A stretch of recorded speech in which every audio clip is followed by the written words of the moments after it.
Good evening. It is, I have to think about the day. It's Wednesday, October 28th. Today is my dear friend and adopted family, Letha Sipe. It would have been her 80th birthday. She died several years ago. But I'm remembering her daughter Rachel and all of her family, her great, wonderful grandchildren, her son-in-law Don, and Kenzie, Lexi, and Caden, and thinking of all of them today as they remember and celebrate the wonderful Letha, who, when we moved to Illinois, when the boys were 4 and 2, she went to the church we served at, and she told us, she said, you know, I know what it's like, because she was married to a Lutheran pastor, and she said, I will help you any way I can. And she became our family, and we spent many birthdays together, many Christmas parties together, many celebrations of grandkids, her grandkids, and she was our boys' adopted grandma. She was a special, wonderful grandma to them. We were very blessed to call her family and to love her and to love her family, who is still our family, so we think of them today and remember them. I honestly haven't looked at other birthdays today, so if it's your birthday, shout it out, and happy birthday to you. I just really haven't been on Facebook today. Lot going on, a lot of busy things, and if you're in Georgia, you know that the weather is not good. It is raining here. Hey, Cheryl, happy birthday. I said happy birthday to you and Rita yesterday. I know you were busy celebrating, but I had happy birthday greetings for you on yesterday, and I'll share them again for you today. I hope you keep celebrating, and I know it's not the trip to Europe you were planning on, but hopefully maybe next year that will happen. All good things come to those who wait, right? So we will pray for that, but I'm still hoping that you had a great day celebrating. You will have more fun celebrating in the coming days. So anyway, here in Georgia, we're preparing for really bad weather coming in tonight. We've been getting rain today. I would assume Griffin's been getting rain too. It's raining here again. It's been raining several times. Good. I'm glad it was so good. I'm glad for you and Rita, your sister. And remember my dad and my cousin Joe, who's still alive. There was a bunch of people had birthdays yesterday. So it's the last good birthdays in October happening. And as we move towards Halloween, they had good advice tonight on the news about Halloween.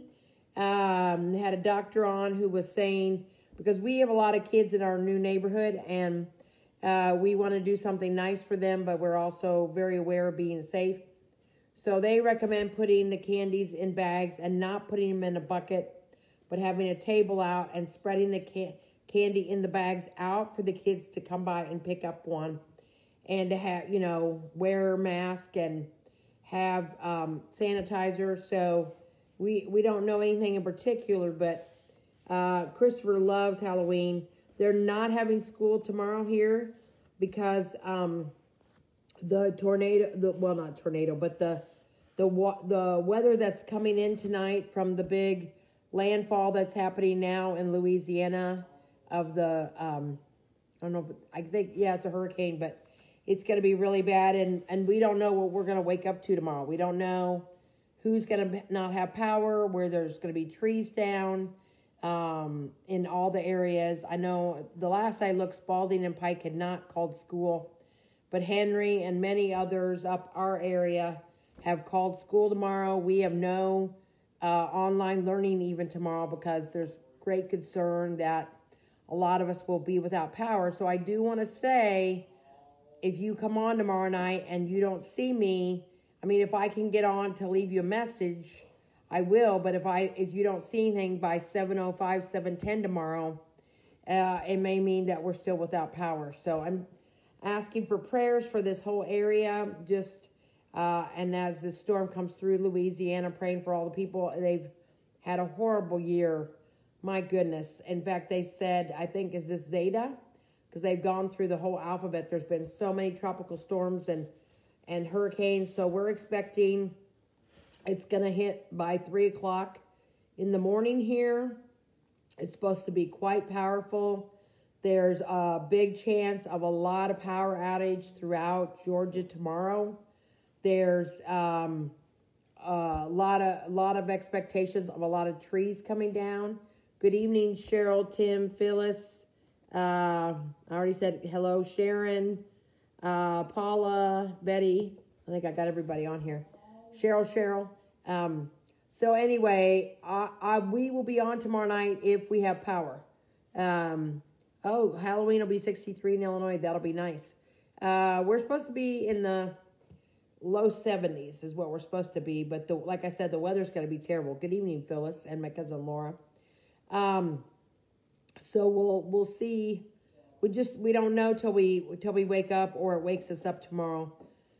And we don't have a weather radio, so we usually leave our cell phones out in our kitchen at night, but we may have to take one in with us in case an emergency alert goes off tonight. So we probably will have to do that because they're saying the really bad weather, good evening, Susan, is coming in starting around 3 until 6 to 7 in the morning, but there's an expectation of a lot of damage, and we've been having rain on and off in the last few hours here. So I know it's coming. So we're getting ready. So for those of you not here, just praying for everybody, praying for safety, praying for as little as possible damage all the way from Louisiana all the way up to here and wherever it's going next. I haven't really seen where it's going to go after here, but we're prepared for pretty bad weather coming in. So we'll see what happens. But Christopher, it's raining outside. It's raining. Come back in. Shut the door and lock it, please. Sorry. Christopher said he had to check outside, but it's raining, so. Okay, so tonight's devotion. Daily Guidepost 2020. Let's see. It is written by Brock Kidd, and the scripture is, the words of a wise person's mouth are gracious. Ecclesiastes 10, chapter 10, verse 12.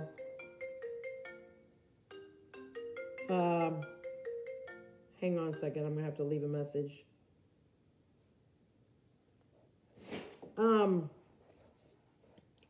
Okay, the words of a wise person's mouth are gracious.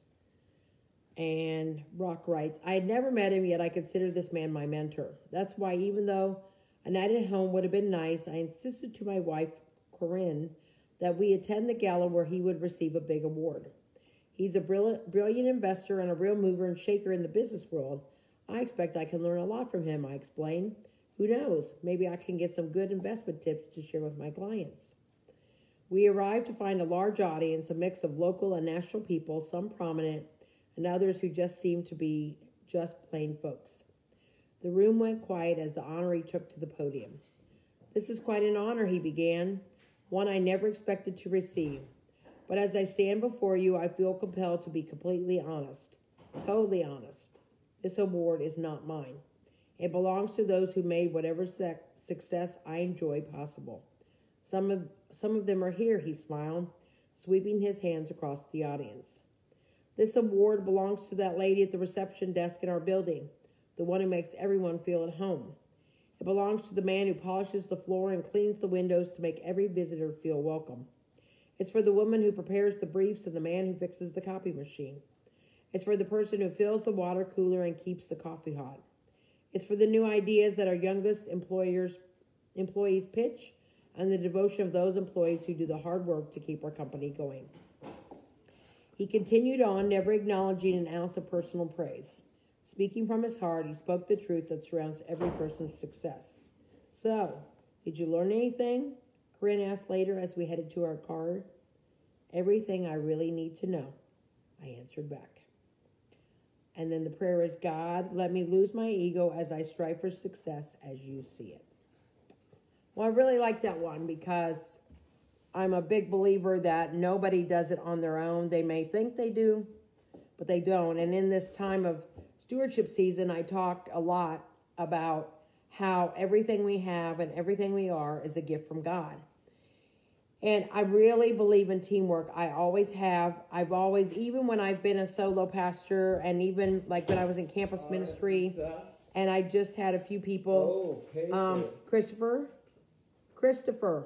not right now. Put it down and please go back. I'm sorry. Well, I'm doing the devotion, so please go. Not right now. You have to wait. Okay. Sorry, he's kind of had a really off day. You need to find something to do. Samuel's coming to be with you. Thank you, Samuel. Couldn't do it without Samuel, I'll tell you. Christopher's had a very tough day, so we've been trying to do other things today when he got home to get him in a better place, but we just have some days like that. I don't know if anybody else has an off day, but we do around our house, and we all have them ourselves, but we help each other out. And that's the thing about this that I loved about this devotion, was that it's recognizing that nobody does it alone. I mean, you know, if somebody gives me praise, I have to tell them it's not me. I mean, if I do a good sermon, and they always say you're only as good as your last sermon, or you're as bad as the sermon that everybody remembers that wasn't so great, which I have those days. I always say to people, it's God. It's the Holy Spirit helping me. I could not do what I do without Lynn, without Gail, without Jennifer, without Marilyn, without Amy. I could not, the things that we do as a church, couldn't do it without all the people who are involved, who pray for what we're doing, who help with what we're doing, who are a part of making things happen for other people. It's not about one person. It's about us being a team. It's about us working together. It takes everybody. It takes from the person who can help provide the funds to make something happen, to the person who can maybe help deliver the food like we're trying to do at Thanksgiving, to the person who prays for safety and that all will be fed and taken care of. And I mean, I love this because I'm such a big believer that in whatever we do, there's things that fall upon us that we do. But usually in most everything we do, we are part of a greater group of people, and we are called to recognize that and to see that we are part of what God is making happen through a community like a church. And I just really love this because I don't think it's false modesty. I think this man realized that, and I will say this, and I've seen this a zillion times. If the first person that answers the phone or meets people in an organization, in a business, in a church, if they do not have a good attitude, a welcoming attitude, a lot of people will never come back, never call again, never come in your door. They say that most people who come to churches make up their mind about the church within a minute or so. How welcomed are they? What does the place look like? How do people make them feel? All of those things. And it's not just one person. It's everybody together, doing this together. And that's really, it's so true. And speaking of, it reminds me, I talked to Pastor Barb Gibson, who has preached a number of times at St. John, and it's public knowledge, so I can share it. But I talked to her, I had a good talk with her yesterday. She is selling her house in Newton, and she and her daughter and grandson are all moving to Ohio in mid-November. Pastor Gary Christensen, who's been serving there, is retiring sometime either the end of the church calendar year or the end of the year. Their choir director is retiring. So big change for their church. But you know what? Pastor Joe Henning, from what I was told, is coming in to be interim or bridge for them, and they will be okay because God is still there. And people change and things change, and yet God is ever present and sees us through everything. And even when our dearest and closest friends might move away, like when I moved away from Illinois this last time, my heart was just broken because I didn't want to leave. I really didn't want to leave, and I kept thinking something would work out, and nothing was working out. And when David was offered the position to come here, I did my thing, and I said, well, they had offered the job to him in February or March of February of 2014, and Samuel was finishing 5th grade and finishing Cub Scouts, going into Boy Scouts, which is hard to believe now that he's an Eagle and going to have a ceremony in 3 weeks.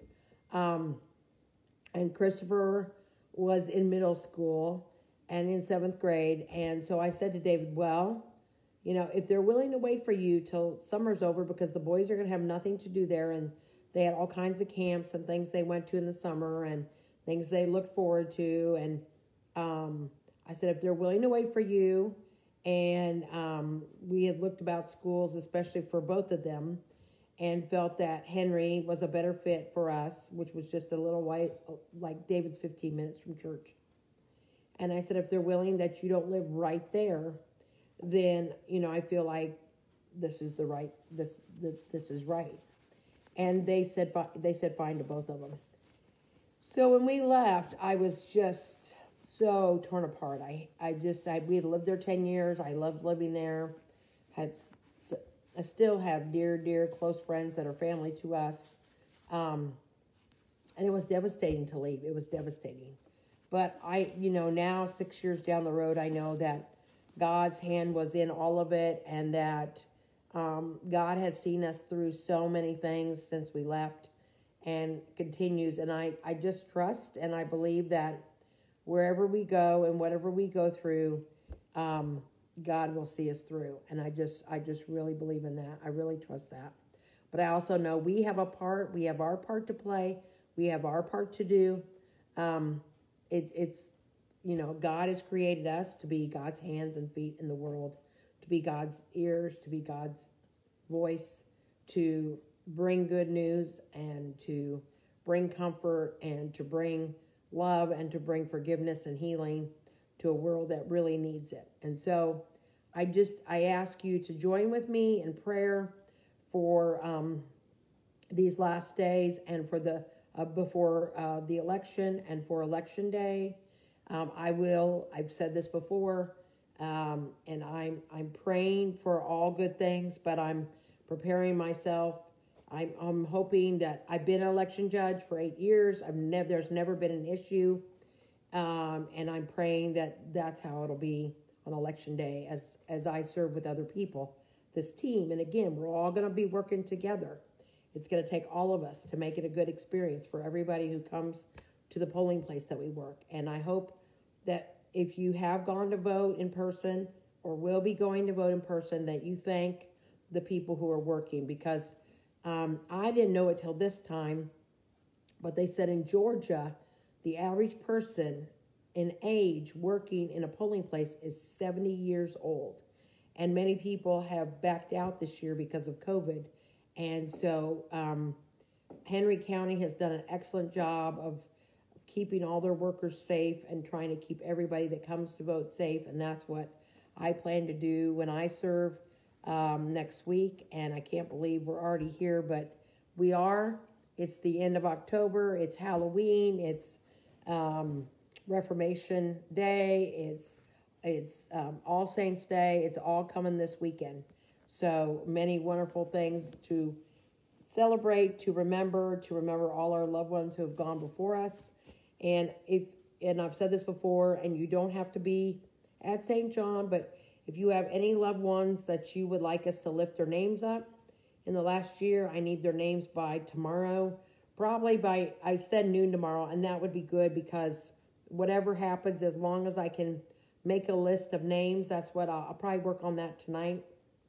But there will be a time of remembrance during the service of all our loved ones who have gone before us, as well as remembering those who we have lost in the last year. So, and that will be in our service on Sunday at 10 o'clock. So I hope, and it will be live streamed, and we will pray that it all goes well but I hope that as many of you that are able will either join us in person or join us in that place. So I also, my heart was just sinking tonight. I was watching the news, and of course, you know how the news can be. But there was a family here in Metro Atlanta, Georgia, that had a fire. They lived in a trailer, and both of the boys, 8 and 12 years old, died. And the mother went back in to rescue them, and she has extensive burns and is at Grady Hospital. And the father got out, and my heart is breaking for them. I'll get their names and share them tomorrow, but you know, things like that are so devastating. They've lost everything and lost their children. And it's just they just need prayers. They need to know that people are thinking of them. So I'm going to get their information and see if I can send a card and let them know we're thinking about them. And I'm still asking for prayers for my friend Lauren, who praying that they will find her ex-husband, be able to arrest him. It's a very scary situation, and just praying that the police will be able to find him soon. It's not good. I'm just praying and trying to support her, and I'm grateful she's safe, and just praying that she will stay safe, because it's very serious. It's a very, very serious situation.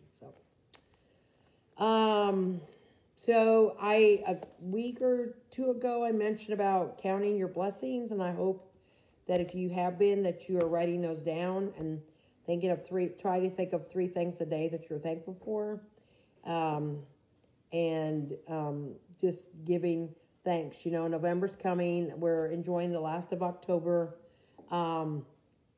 Enjoying fall pumpkins. We got our pumpkins. We've got our apples. I'm making tomato sauce tonight with Martha and Frank's tomatoes they gave us a week ago. And then I'm going to make some homemade applesauce with apples. And so, I mean, there's so many wonderful things about this time of year to be thankful for. So I hope you can count your blessings even in the midst of difficulties, and give thanks for those. And always, if there's prayer needed, please let us know.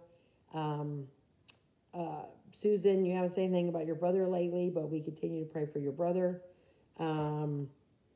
Sherry, I talked to Sherry Tidwell today.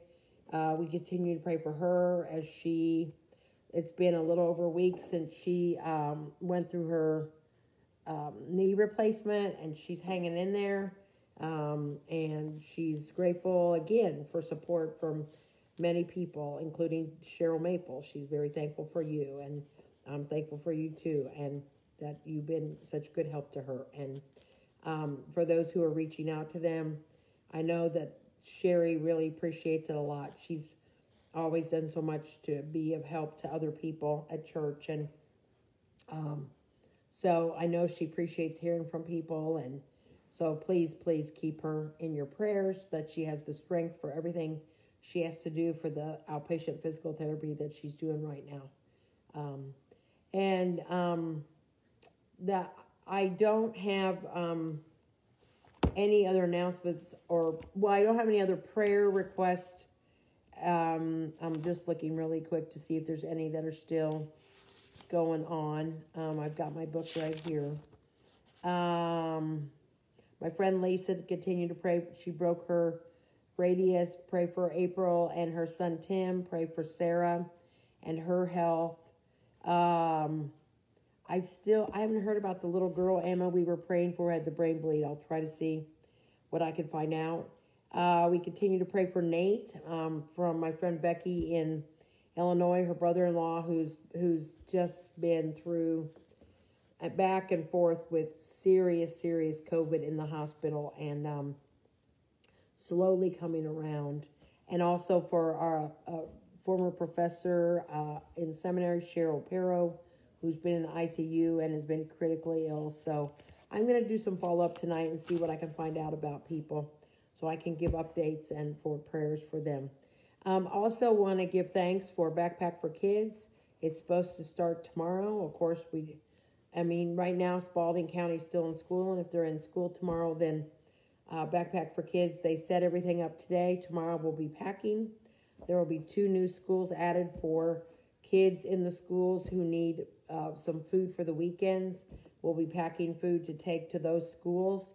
And because of everybody at St. John, we have been able to sponsor 10 kids for Moreland Elementary. And then Backpack for Kids is going to add another 10 kids. So this is the start for Moreland to be able to help some kids who could really use having some food on the weekend. So thank you. All those dollars and quarters and nickels and dimes and $5, everything, and all that has come together over this last year so that we could make this effort so that some kids who could really use it will be able to have food to eat on the weekend. So I thank everybody who's been a part of that, and if everything goes okay tomorrow, I will let you know how it goes tomorrow night. I hope to be able to go out tomorrow and help with the first time back since March, packing up things, and we'll just see how it all goes. So, okay, well, that's it for the prayers for tonight. I hope you're all doing well. We will, like I said, have All Saints services on Sunday. And as I said, if we have power tomorrow night, I'll be on. If you get on at, say, 10 after 5, after 10 after 7, and you don't see me, and I haven't put a note up, it may be because we're still without power. It's hard to know what's going to come tonight. So please pray for safety for all the people in Louisiana and in Georgia, Alabama. And I'm not sure if it's headed up or if it's headed to the right. So I'll check that tonight. But just please keep us all in your prayers for safety for everyone, for as little of flooding as possible, for as little trees down as possible, and for as little power to be out as possible. So we'll just see how it all goes. So good to be with you tonight. Thank you for those of you who looked for me last night, who were able to catch me. I wasn't sure what time I was going to be on, and I wanted to go to book group, but I'm really glad I did. So thank you for those of you who made the effort to get on and catch my sharing. So, and Friday night will be Friday Fun Night. And by the way, I should say, because so much has been going on, that my husband, congrats to all the Dodger fans who for 3 out of the last 4 years 2 of the last 4 years, had their team go all the way to the World Series and lose, and third time was a charm for the Dodgers. I know the Brave fans are not happy about that, but listen, I've been married to a Dodger fan. I've known him for 29 years. He's always been a true blue Dodger fan all of his life, and so I congratulate all the Dodger fans and their team, and I hope they had said that one of the main players tested positive for COVID, and I'm really hoping that was a false positive, because he went out on the field last night being positive with the World Series celebration. So if he's positive, he could have made a lot of other people sick last night. That would not be a good thing. So not what I think you should be doing, even in the World Series. But wasn't my choice. I don't know this guy. I just wish he wouldn't have done that, but whatever. So we just pray for safety for them too, but congrats to all the Dodger team, all the staff, and all the fans who have waited for this day. So I'm very relieved because my husband has been so happy about it. So it's good to see him happy about that. So, all right. Oh, Tim, I saw you join. Okay. Thank you, Tim. I appreciate it. Good evening, Diane. So, all right. So safety to everybody in the path of the storm that's coming. Please, you might want to keep something on. If you don't have a weather radio, keep your phone by your bed tonight. Make sure if there's, that it's coming through your area. If you need to take shelter, please, I pray for safety for everybody tonight. And in the morning, just that God will give us what we need to get through this. So, Sharon says, I love it. Let's pretend every day is Halloween and wear a mask. You know what, Sharon? I agree. And you know, my problem now is, because I wash them all the time, I've got to have one to carry in my car, like just the temporary. Because today I had to go get a mammogram, and I got there and I'm like, oh my gosh, I don't have a mask. So then I felt terrible. So I walk in and I'm like, I'm sorry, I left my mask at home. I was washing them. I forgot to bring it out because I tried to take them out, wash them, and bring them back. And I said, do you have one I can have? And they got me one. Thank goodness, because everybody in the place was being safe and wearing a mask. And so, yes, and I feel more comfortable in a mask. And personally, I feel bad when I'm around other people and I don't have one on, because I just feel like I'm doing my part to keep other people safe. So wear your mask, get your flu shot, take care of yourself. We'll look out for one another. Love your neighbor as yourself, right? Right. And we listen to the scientists because science is good and God created science. I haven't said that in a while, but not listen to the politicians. Listen to the scientists. Okay. Now may the Lord bless you and keep you. May the Lord make his face shine on you and be gracious to you. May the Lord look upon you with favor and give you peace. In the name of the Father, and the Son, and the Holy Spirit. Amen. Also, those of you who can get pneumonia shots, get your pneumonia shot. And those of you who can get your shingles shot, get your shingles shot. I know you don't want to get it all at once, but, you know, especially as we get older, to protect ourselves and take care of one another. So, bless you all. Have a great night. Sending my love and my prayers for safety for everybody tonight. Take care. Good night.